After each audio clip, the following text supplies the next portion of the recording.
Ich finde, dass man als Sportler natürlich hauptsächlich sich selbst einen großen Druck macht. Ob man jetzt da eine Medaille macht oder nicht, oder ob man da jetzt gut ist oder nicht. Die höchste Erwartung hat man von sich selbst. Ich bin der Elias, ich bin 20 Jahre alt. Ich tue jetzt olympisches Gewichtheben seit 2 Jahren. Und ich habe bei CrossFit immer gesagt, dass Gewichtheben das ist, was mir am meisten Spaß macht. Und meine Oma hat dann gesagt, ja passt, wechsel zu Gewichtheben. Eigentlich vom großen CrossFit, was eigentlich alles ist, hat mir der eine Aspekt Gewichtheben auch sehr viel Spaß gemacht. Und wie ich dann endlich gewechselt habe, war es dann also, wie sie gesagt hat, ja, ich habe es dir ja gesagt.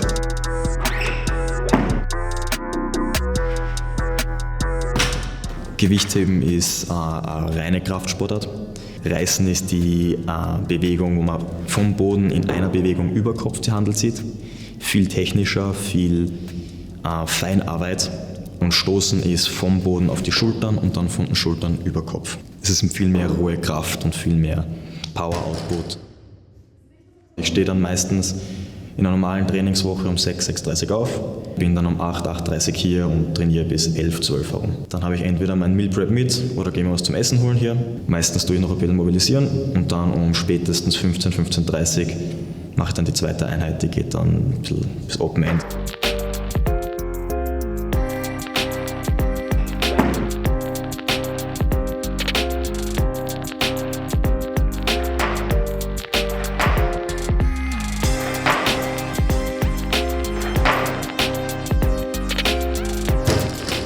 Ich mache sehr, sehr wenig Cardio.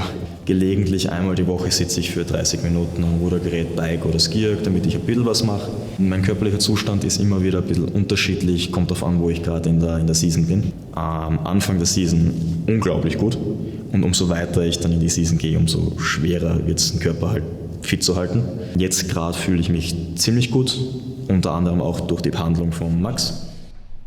Wie ich den Elias generell als Sportler beschreiben würde, also absoluter Vollprofi. Kannst du die Bewegung einmal simulieren? Ja. Wenn du dem Elias was sagst, der setzt das zu 100% um, er kann das gleich quasi rückmelden, ob das passt oder ob irgendwas komisch ist oder ob irgendwas nicht funktioniert. Gegen Widerstand. Das heißt, lass dich nicht wegdrücken von mir, genau. Ja, da spüre ich so ein kleines bisschen. Dann gehst du mit dem Stretch vom Quadrizeps, das heißt da Problemfälle vom Elias, hat einmal einen Muskelfaserriss gehabt im Hamstring-Bereich. Jetzt schaut so aus, 5-mal schnell das gestreckte Bein nach oben heben, okay? Die Übungen schauen dann so aus, dass wir diese Situation simulieren, damit sein Körper vorbereitet ist und wenn er dann wieder mal ein bisschen unsauber ist beim Liften, dann ist der Körper schon gewappnet und macht einfach dann, haltet dem Stand dann. Wie geht's dir hier? Ja, spüre ich ein bisschen. Okay. Typische Verletzungen für Gewichtheber sind oft Knieprobleme, also Hüft-Leisten-Problematiken, Rückenprobleme, aber auch die Handgelenke sind gerne mal betroffen. Soweit ich kann, genau, da bleiben wir aufliegend. Ja. Mit Elias arbeite ich auch ganz viel präventiv und ich kann mir ganz gut vorstellen, dass wenn irgendwann einmal seine Karriere auch zu Ende geht, dass er viel besser dasteht als jemand anderes von vergangenen Zeiten. Übertraining ist in dem Sinne auch eine Gefahr, weil man halt einfach die gewisse Stundenanzahl trainiert und dann nicht genug schlaft oder genug Kalorien zu sich nimmt. Deswegen schaue ich, dass ich jeden Tag mindestens 8 bis 9 Stunden schlafe und 5000 bis 5500 Kalorien esse. Im Gewichtheben hätte ich schon gesagt, dass die mentale Stärke ein großer Punkt ist. Jetzt, wenn ich in der Früh aufstehe, das Erste, was ich denke, ist, die Handel anzugreifen und zu heben. Ich freue mich schon drauf.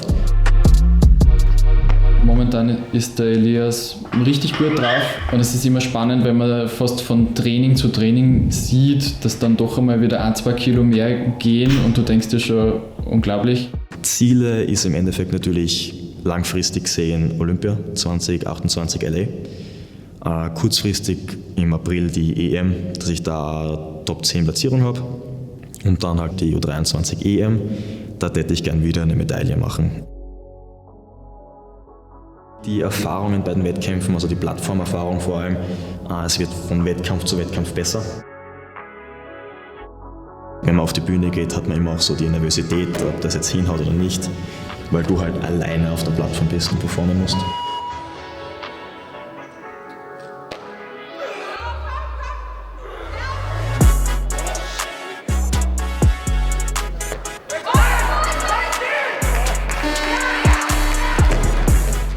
am Ende des Tages machst du es für dich selbst und schaust halt natürlich einfach nur, dass du es so gut wie möglich machst.